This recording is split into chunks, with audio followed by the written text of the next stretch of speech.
કેમ છો વિદ્યાર્થી મિત્રો? આગળના લેક્ચરમાં આપણે વિદ્યુત ચુંબકીય વિકિરણના કણ સ્વભાવ વિશેનો અભ્યાસ કરતા હતા, બરોબર? તેમાં આપણે શું જોયું કે કાળા પદાર્થનું વિકિરણ કોને કહેવાય તેના વિશેની માહિતી મેળવી. તો કાળા પદાર્થના વિકિરણનું થોડુંક આપણે રિવિઝન કરી નાખીએ. તો કાળા પદાર્થનું વિકિરણ એટલે શું? આપણે ટોટલ 3 બાબતો જોઈ, બરોબર? શું કર્યું કે કોઈ એક પદાર્થ લીધો, એના ઉપર સફેદ પ્રકાશ આપાત કર્યો, એટલે હવે તમારે સમજી જવાનું કે સફેદ પ્રકાશ એટલે કે 7 રંગોનો બનેલો હોય, માટે તેમાં અલગ અલગ તરંગ લંબાઈવાળા પ્રકાશ હોય. એટલે કોઈ એક પદાર્થ હશે, બરોબર, તેની ઉપર સફેદ પ્રકાશ આપાત થાય તો એમાંથી શું થાય? તો કે શોષણ થાય. બીજું શું થઈ શકે? ઉત્સર્જન થઈ શકે અને પારગમન. આ ટોટલ 3 ઘટના જોવા મળે છે.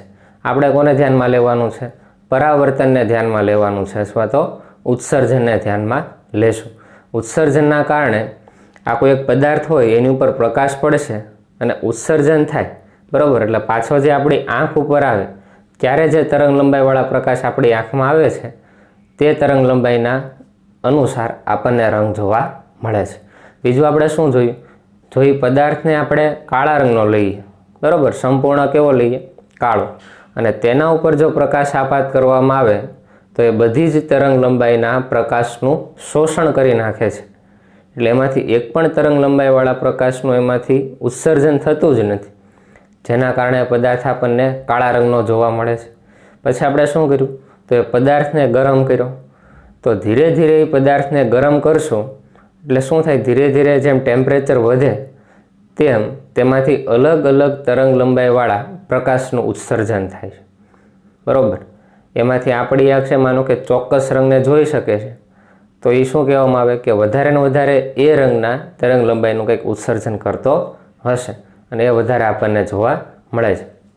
એનો અર્થ એવો નથી કે બીજી તરંગ લંબાઈનું ઉત્સર્જન કરતો નથી, કરે જ છે, પણ એ અન્યની સાપેક્ષમાં કેવું હોય? ઓછા પ્રમાણમાં કરે છે. તો આ વાત થઈ કાળા પદાર્થના વિકિરણની, બરાબર. હવે જો કાળા પદાર્થનું વિકિરણ છે એ વિદ્યુત ચુંબકીય વિકિરણનો કણ સ્વભાવ સમજાવી શકતો, તરંગ સ્વભાવ સમજાવી શકતો નથી. આ એની શું થઈ ગઈ છે? મર્યાદા થઈ, બરાબર. અત્યાર સુધી આપણે જોતા હતા કે વિદ્યુત ચુંબકીય વિકિરણનો તરંગ સ્વભાવ, પણ કાળા પદાર્થના વિકિરણનો જ્યારે અભ્યાસ કરવામાં આવ્યો ત્યારે એવું સાબિત થયું કે આ જે પ્રયોગો છે તે વિદ્યુત ચુંબકીય વિકિરણના તરંગ સ્વભાવને સમજાવી શકતા નથી, બરાબર. હવે આવું બન્યું તો પાછો એક નવો સિદ્ધાંત આવ્યો, બરાબર, જેને કહેવાય પ્લાન્કનો ક્વોન્ટમવાદ, બરાબર. પ્લાન્કનો ક્વોન્ટમવાદ શું કહે છે એ આપણે જોઈએ. જો હવે જો ઉર્જા છે એ એક જગ્યાએથી બીજી જગ્યાએ ટ્રાન્સફર થાય, એ કઈ રીતે થાય? તો સામાન્ય રીતે તમને એવો વિચાર આવે કે સૂર્યમાંથી જે પ્રકાશ આવે છે ને પૃથ્વી સુધી આવે છે, આ રીતે આપણે જોઈએ. જો આ સૂર્ય છે ને આ શું છે? પૃથ્વી. સૂર્યમાંથી શું આવે? પ્રકાશના વિદ્યુત ચુંબકીય વિકિરણો આ રીતે આવતા હશે અને ક્યાં આવે છે? પૃથ્વી ઉપર આવે છે. હવે જો પ્રકાશ છે એ એક ઉર્જાનું સ્વરૂપ જ છે. તમને ગરમી લાગે, માનો કે ઉનાળામાં જોવો છો કે પ્રકાશ તમારા ઉપર પડે બપોરે, તો તમને શું થાય? ગરમી લાગે. તો એક પ્રકારની શું છે? ઉર્જા છે, બરાબર. એટલે સૂર્યમાંથી નીકળતી ઉર્જા એ પૃથ્વી સુધી પહોંચે છે, પણ એ કયા માધ્યમથી પહોંચે છે? તો આપણે એવું કહીએ છીએ કે આ રીતે તરંગ સ્વરૂપે પૃથ્વી સુધી પહોંચતા હોય છે. સામાન્ય સમજ આપણી આવી હોય છે. અથવા તો આપણે લઈએ કે આ જો પ્રકાશ છે અથવા તો બલ્બ છે, એમાંથી પ્રકાશ આવે છે, બરાબર, તો એક ઉર્જા જ આવે છે એમાંથી, જે આપણને તરંગ સ્વરૂપે જોવા મળે છે, બરાબર. પણ પ્લાન્કે કંઈક અલગ કીધું. પ્લાન્કે શું કીધું? કે ઉર્જા છે એ એક જગ્યાએથી બીજી જગ્યાએ જે ટ્રાન્સફર થાય છે એ તરંગ સ્વરૂપે થતી નથી, બરાબર. માત્ર તરંગ સ્વરૂપે ઉર્જા ટ્રાન્સફર થતી નથી. હવે જો આ એક જગ્યાને તમે એ પોઈન્ટ કહી દો અને આ બીજી જગ્યાને બી પોઈન્ટ કહી દો, ઉર્જા છે એથી ઉદ્ભવીને ક્યાં જાય છે? બી સુધી જાય છે, બરાબર. તો અત્યાર સુધી આપણે શું કહેતા હતા કે આ જે ઉર્જા છે એ તરંગ સ્વરૂપે એક સ્થાનેથી બીજા સ્થાને ટ્રાવેલ કરતી હોય, બરાબર. પણ પ્લાન્કે શું કીધું કે ઉર્જા છે અથવા તો આ જે વિકિરણ છે, વિકિરણ સ્વરૂપે જે ઉર્જા છે એ તરંગ સ્વરૂપે જ આગળ વધતી નથી, પણ એ નાના નાના કણ સ્વરૂપે પણ આગળ વધે છે. આ રીતે આગળ વધે છે. બરાબર, આ સૂર્ય છે અહીંયા એ પોઈન્ટ આગળ, અહીંયા શું છે પૃથ્વી. તો આ જે ઉર્જા છે એ પોઈન્ટથી બી પોઈન્ટ આગળ આ તરંગ સ્વરૂપે તો વધે, પણ તરંગમાં શું હોય, ખૂબ જ નાના નાના કણ સ્વરૂપે આગળ વધતી હોય છે. બરાબર, એણે શું કીધું, જો આ નાનામાં નાનો કણ છે એને ક્વોન્ટા કહી દીધું, અને આખી જે આખી રચના થઈ એને શું કીધું, ક્વોન્ટમ કીધું, જેના આધારે એના સિદ્ધાંતનું નામ આપ્યું કે પ્લાન્કનો ક્વોન્ટમવાદ. બરાબર, એટલે ઉર્જાનું એક જગ્યાએથી બીજી જગ્યાએ જે ટ્રાન્સફર થાય છે, બરાબર, એ આમ તરંગ સ્વરૂપે થતું નથી, પણ નાના નાના કણ સ્વરૂપે થાય છે. કયા સ્વરૂપે થાય છે? કણ સ્વરૂપે. અને આ કણ એટલે કે ક્વોન્ટા, એનું બીજું નામ એણે આપી દીધું ફોટોન. બરાબર, તો આના આધારે તમને ખ્યાલ આવી જશે કે પ્લાન્કના ક્વોન્ટમવાદ અનુસાર એણે કંઈક એવું કીધું હશે કે ઉર્જા છે એ એક સ્થાનેથી બીજા સ્થાને એ ફોટોનના સ્વરૂપે ટ્રાવેલ થતી હોય અથવા તો ટ્રાન્સફર થતી હોય. બરાબર, આ તમને ક્લિયર થાય? બરાબર, બીજી રીતે આપણે જોઈએ, જો હજી ઇઝીલી સમજવાનો પ્રયત્ન કરીએ. અહીંયા માનો કે એક બુલેટ પ્રૂફ કાચ છે. શું છે? કાચ. કેવો લીધો છે? Bullet proof. એટલે અહીંયાથી તમે ગોળી મારશો, આની આરપાર જવાની નથી. તમે અહીંયા ઊભા છો,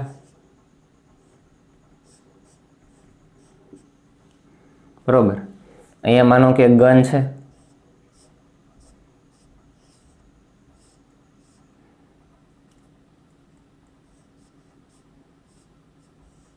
બરોબર, આ રીતની એક ગન છે. હવે જો અહીંયાથી માનો કે તમે એક ગોળી અહીંયાથી મારશો એટલે અહીંયાથી આગળ નીકળશે.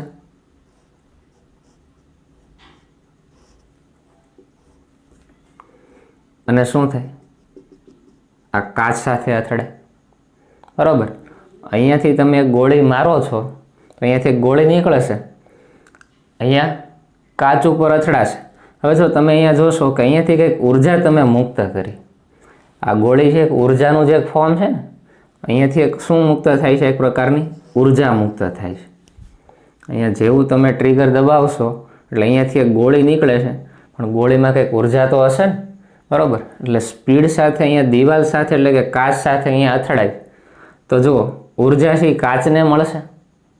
તો આપણે કહી શકાય કે ઉર્જાનું આ એ પોઈન્ટથી બી પોઈન્ટ સુધી શું થયું? ટ્રાવેલિંગ થયું, એટલે કે ટ્રાન્સફર થઈ. એ તમે અહીંયાથી જુઓ છો, બરાબર. હવે થોડોક આપણે ચેન્જ કરીએ. અહીંયા માનો કે એવી કંઈક ગન લઈએ કે 1 સેકન્ડમાં 100 ગોળીઓ બહાર નીકળે, બરાબર. 1 સેકન્ડમાં કેટલી?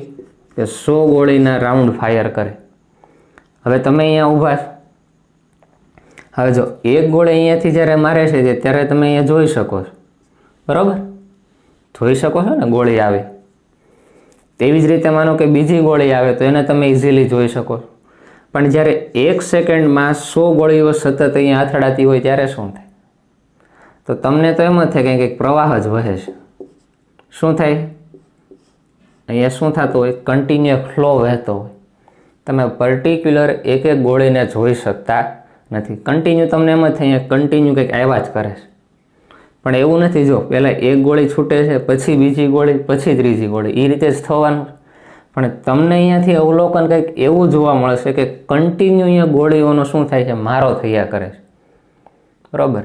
સેમ એવું જ અહીંયા પ્રકાશની વાત છે. જો જ્યારે સૂર્યમાંથી પ્રકાશ પૃથ્વી સુધી આવે છે એ ખૂબ જ સૂક્ષ્મ સ્વરૂપના પ્રકાશના પુંજ સ્વરૂપે, જો ક્વોન્ટા અથવા તો બીજી રીતે નામ આપવું હોય તો શું આપે? પુંજ સ્વરૂપે આવે છે.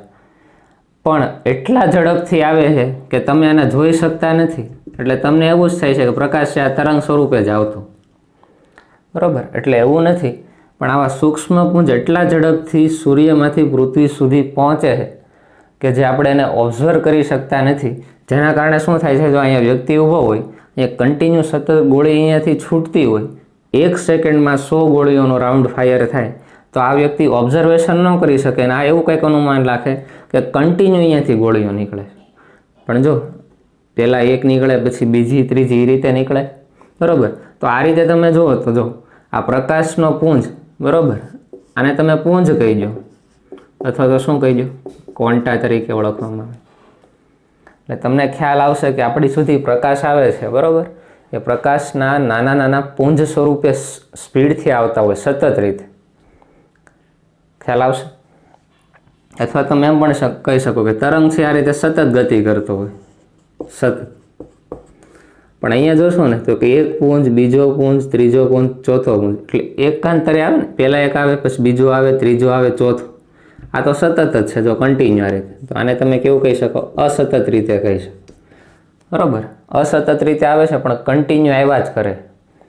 તો આના આધારે તમે કહી શકો કે જે પ્રકાશ આવે છે આપણે ઓબ્ઝર્વ કરીએ છીએ કે નાના નાના ફોટોન અથવા તો ક્વોન્ટાને આપણે જોઈ શકતા નથી, એટલે એવો ખ્યાલ આવી શકે અહીંયાથી જો કે આ રીતે તમે એક પછી એક ગોળી પસાર કરો છો અને ઓબ્ઝર્વેશન કરો છો તો તમને ખ્યાલ આવશે, બરાબર. આ સામાન્ય માહિતી થઈ. અહીંયાથી કન્ટિન્યુ ગોળીનો ફ્લો થતો હોય તો તમારું ઓબ્ઝર્વેશન એવું જ હોય કે અહીંયાથી સીધે સીધું કંઈક શું થાય, ઉર્જા આથી આ સાઈડ આવે છે, બરાબર. તો આ ખ્યાલ તમને હોવો જોઈએ. આ સામાન્ય સમજણ માટે છે, આ કંઈ લખવાની જરૂર નથી, બરાબર. આ સૂર્યપ્રકાશવાળું એક લખશો તો પણ વાંધો નથી. હવે જો પ્લાન્કે શું કીધું કે ઉર્જાનું જે આ ટ્રાવેલ કરે છે, બરાબર, એ કયા ફોર્મમાં કરે છે તો કે પ્રકાશના નાના નાના પુંજ સ્વરૂપે એક જગ્યાએથી બીજી જગ્યાએ સ્થાનાંતર પામે છે, બરાબર. જેણે એને ઇંગ્લિશમાં શું કીધું, ક્વોન્ટા. અને આખી જે આ રચના થઈ, બરાબર, એને શું કહી દીધું, ક્વોન્ટમ તરીકે ઓળખી લીધું. અને આ પુંજ છે અથવા તો ક્વોન્ટા છે એનું નામ શું આપી દીધું, ફોટોન. તો એણે શું કીધું કે આ એક ફોટોનની ઉર્જા કેટલી હોય, બરાબર. તો ફોટોનની ઉર્જાને આપણે ઇંગ્લિશમાં કહીશું ઈ એનર્જી. ફોટોનની ઉર્જા એ તેની આવૃત્તિના સમપ્રમાણમાં હોય છે. માની લો કે આ એક ફોટોન છે તો આની ઉર્જા શું થાય તો કે તેની જે આવૃત્તિ હોય તેના સમપ્રમાણમાં હોય છે. એટલે સૂત્ર શું થઈ જાય, જો ફોટોનની ઉર્જા ઈ ચલે છે ફોટોનની આવૃત્તિની. હવે જો ચલનની નિશાની દૂર કરીએ, બરાબર, એટલે અચળાંક મૂકવો પડશે. અચળાંક કયો છે, h ઇન્ટુ ન્યુ. જ્યાં h છે એ શું છે, પ્લાન્ક અચળાંક છે,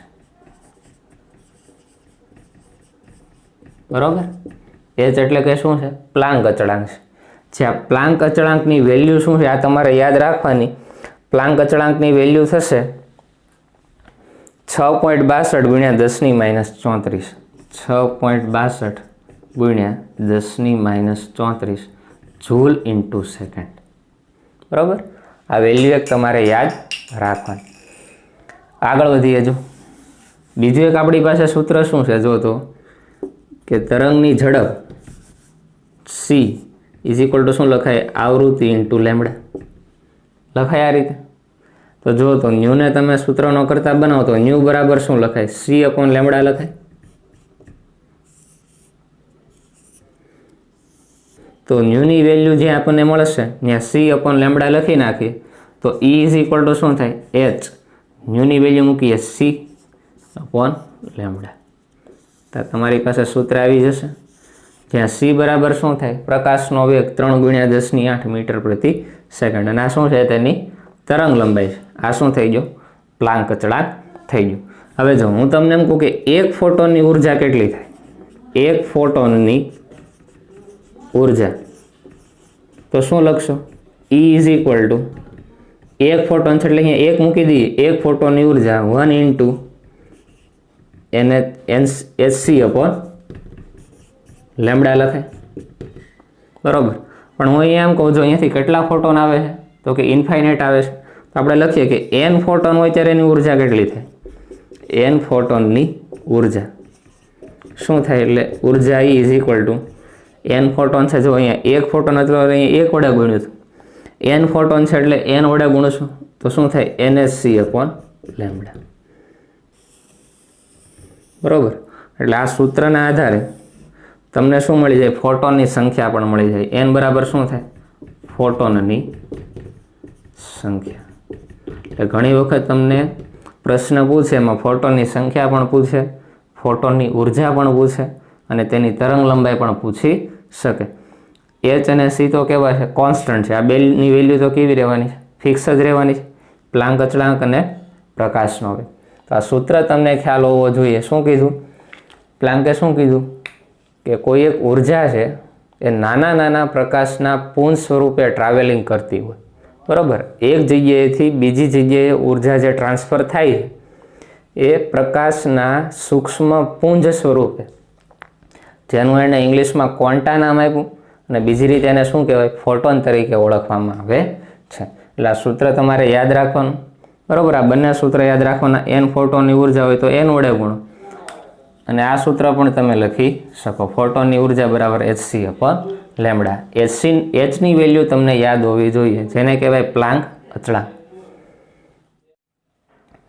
હવે આપણે આગળ વધીએ, થોડીક ગાણિતિક સાબિતી અથવા તો વેલ્યુ અમુક યાદ રાખવાનો પ્રયત્ન કરીએ. જો આપણું સૂત્ર શું છે કે E=NhC/λ લખીએ છીએ, જ્યાં H એટલે કે પ્લાન્ક અચળાંક છે એની વેલ્યુ પણ તમને ખબર છે, C એટલે પ્રકાશનો વેગ એની વેલ્યુ પણ તમને ખબર છે. હવે જો ઝડપથી એક્ઝામ્પલ ગણવા માટે નીટ અને JEE માટે આ વેલ્યુ કામની છે. HCની વેલ્યુ ડાયરેક્ટ તમે મૂકી શકો છો સૂત્રમાં. અહીંયા જે H અને C છે, પ્લાન્ક અચળાંક અને પ્રકાશનો વેગ, આ બંનેનો ગુણાકાર કરો એટલે કંઈક આવી વેલ્યુ આવે, 1240 ઇલેક્ટ્રોન વોલ્ટ ઇન્ટુ નેનોમીટર. બરાબર, આને ઇલેક્ટ્રોન વોલ્ટ અને નેનોમીટરમાં ચેન્જ કરેલો છે. અહીંયા બે વેલ્યુને તમે ધ્યાનમાં લેશો, એકમ જૂલ ઇન્ટુ સેકન્ડ છે, મીટર પ્રતિ સેકન્ડ. એટલે અહીંયા જે વેલ્યુ મળી છે ઇલેક્ટ્રોન વોલ્ટમાં મળેલી છે. એટલે શું કર્યું હોય? એણે કંઈક એકમમાં ફેરફાર કરેલા હોય. એટલે તમે HCની ડાયરેક્ટ વેલ્યુ મૂકી દો. જો આ તો ફિક્સ જ રહેવાની છે. બરાબર, H અને C બંનેની વેલ્યુ કિંમત ફિક્સ જ હોય એટલે ડાયરેક્ટ તમે આ મૂકી દો એટલે n/λની વેલ્યુ જ મૂકવાની રહે.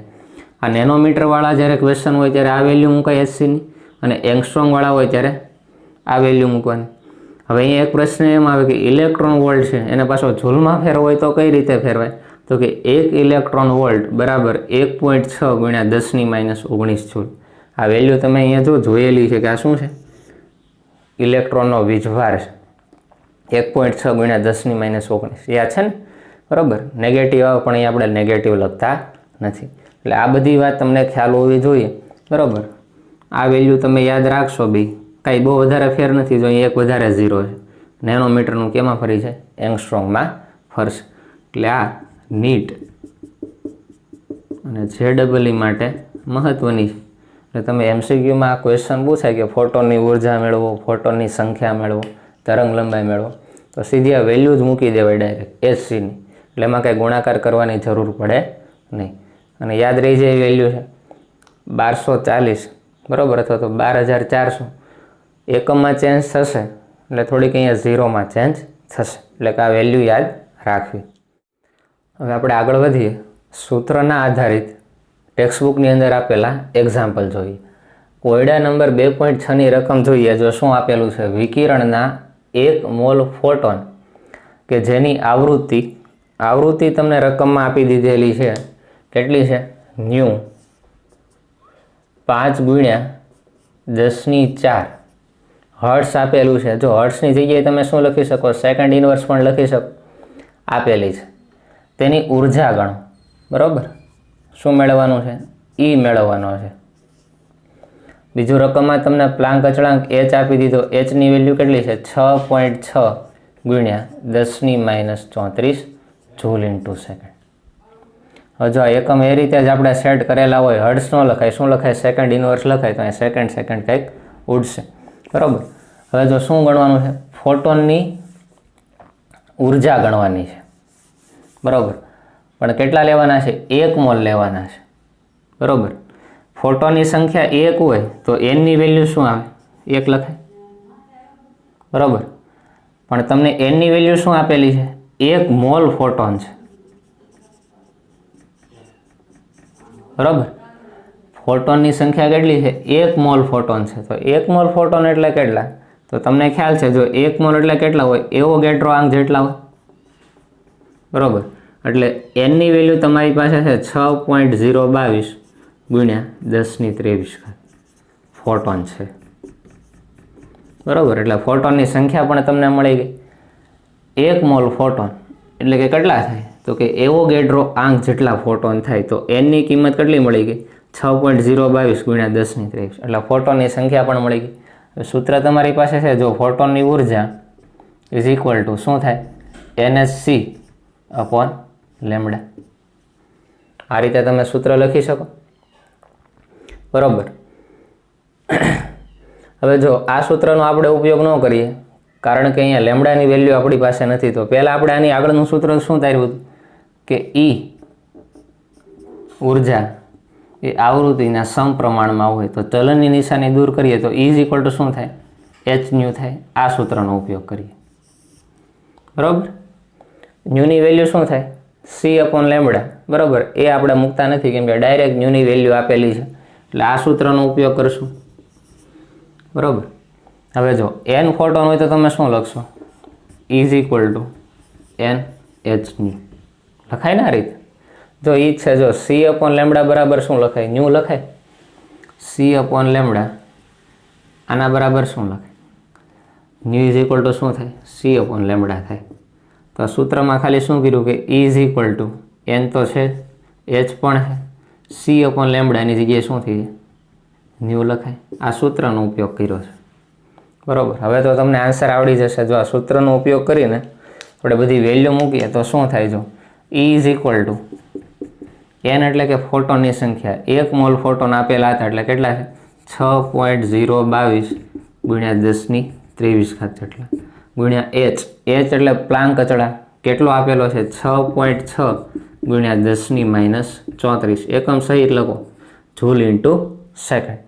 ન્યુ એટલે કે આવૃત્તિની વેલ્યુ કેટલી છે, 5 ગુણ્યા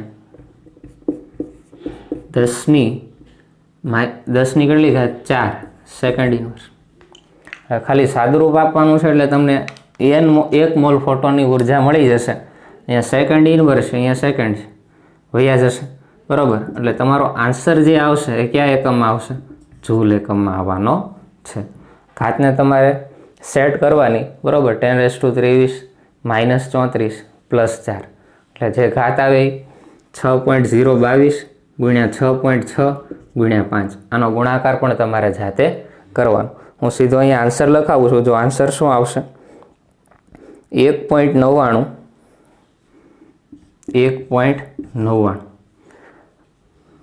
ગુણ્યા 10⁵ જૂલ, બરાબર. કિલો જૂલમાં ફેરવો હોય તો કિલો જૂલમાં ફરી શકે. જો શું થાય, 1.99 ગુણ્યા 10⁵ ઘાતને હું અલગ અલગ રીતે લખું તો 10⁵ ઘાત ગુણ્યા 10⁵ ઘાત લખી શકાય જૂલ. તો શું થાય, 1.99 ગુણ્યા 10⁵ ઘાત 10⁵ ઘાત એટલે કિલો લખાય, જૂલ તો છે. તો આ તમને 1 મોલ ફોટોનની ઉર્જાની વેલ્યુ મળી ગઈ, બરાબર. આ સૂત્રનો ઉપયોગ ન કરાય. આ સૂત્રથી યાદ છે, ખાલી ન્યુની વેલ્યુ આપણે અલગ નથી પાડતા કે C અપોન લેમડા લખતા નથી. સાવ ઇઝી એક્ઝામ્પલ છે, બરાબર. આ એક સૂત્ર તમને ખ્યાલ હશે તો એક્ઝામ્પલ આખો ગણી શકશો. હવે આપણે આગળ વધીએ. સ્વાધ્યાયનો દાખલા નંબર 2.6 જોઈએ. જો રકમ શું આપેલી છે, દરેક ફોટોનની ઉર્જા ગણો. હવે જો આ બધા એક્ઝામ્પલ છે સાવ ઇઝી છે, તમને સૂત્રો આવડતા હશે તો આ બધા એક્ઝામ્પલ તમારા માટે ઇઝી બની જશે. હું અહીંયા સૂત્રો લખી નાખું છું. જો સૂત્ર શું હતું કે ફોટોનની ઉર્જા એ તેની આવૃત્તિના સમપ્રમાણમાં હોય. પછી આપણે આગળ વધીએ તો ફોટોનની ઉર્જા, ચલનની નિશાની દૂર કરીએ, અચળાંક આવે h ઇન્ટુ ન્યુ.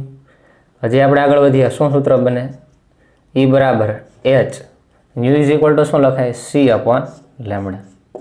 અને જો ફોટોનની સંખ્યા n હોય, બરાબર. આ એક ફોટોન માટેનું સૂત્ર છે ને, અહીંયા 1 લખાય, પણ અહીંયા 1 લખતા નથી, 1 હોય જ છે ને અહીંયા. પણ n ફોટોન હોય તો શું લખાય, E is equal two NhC upon lambda. આટલા સૂત્રો તમને આવડશે તો આ બધા દાખલા આવડશે. તો જોઈએ, જો દરેક ફોટોનની ઉર્જા ગણો. એમાં પહેલો ક્વેશ્ચન જુઓ, શું કીધો, 3 ગુણ્યા 10^15 હર્ટ્ઝ આવૃત્તિને અનુરૂપ પ્રકાશ આપે છે. તો પહેલાનો આન્સર આપણે મેળવીએ. જો શું આપી દીધું? 3×10^15 હર્ટ્ઝ આવૃત્તિ એટલે કે ન્યૂ. 3×10^15 હર્ટ્ઝ. હવે હર્ટ્ઝનો લખીએ તો શું લખાય? અહીંયા સેકન્ડ ઇનવર્સ લખી નાખીએ. અહીંયા સેકન્ડ ઇનવર્સ. આવૃત્તિ આપી દીધેલી છે, ઉર્જા ગણવાની છે. તો ઉર્જા E ઇઝ ઇક્વલ ટુ કયું સૂત્ર મૂકશો? બરાબર. જો લેમડાવાળા સૂત્ર તો મુકાય નહીં, કારણ કે એમાં તરંગ લંબાઈ આપેલી નથી. તો આ સૂત્ર મુકાય ને. શું થાય? E ઇઝ ઇક્વલ ટુ Hની. Hની વેલ્યુ 6.6×10^-34 જૂલ ઇન્ટુ સેકન્ડ. આવૃત્તિની વેલ્યુ કેટલી છે? 3×10^15 સેકન્ડ ઇનવર્સ. તો સેકન્ડ અને સેકન્ડ ઇનવર્સ ઉડી જશે. આ 6.6×3 કરવાનું 10^-34 ×10^15 એટલે -34 + 15 થશે. એટલે ઘાતમાં જે સરવાળો બાદબાકી થતો હોય અને અહીંયા જે ગુણાકાર થતો હોય તમારે જાતે કરવાનો. આન્સર તમારો જૂલ એકમમાં આવશે. બરાબર. આન્સર હું તમને લખાવી દઉં છું. જો આન્સર શું આવશે? 1.9×10^-18 જૂલ. શું આવશે? 1.9×10^-18 જૂલ. બરાબર. એટલે આ પહેલા ક્વેશ્ચનનો આન્સર થઈ ગયો. બીજો ક્વેશ્ચન જોઈએ. જો તરંગ લંબાઈ આપેલી છે લેમ્ડા, કેટલો આપેલો છે? 0.50 એંગસ્ટ્રોમ.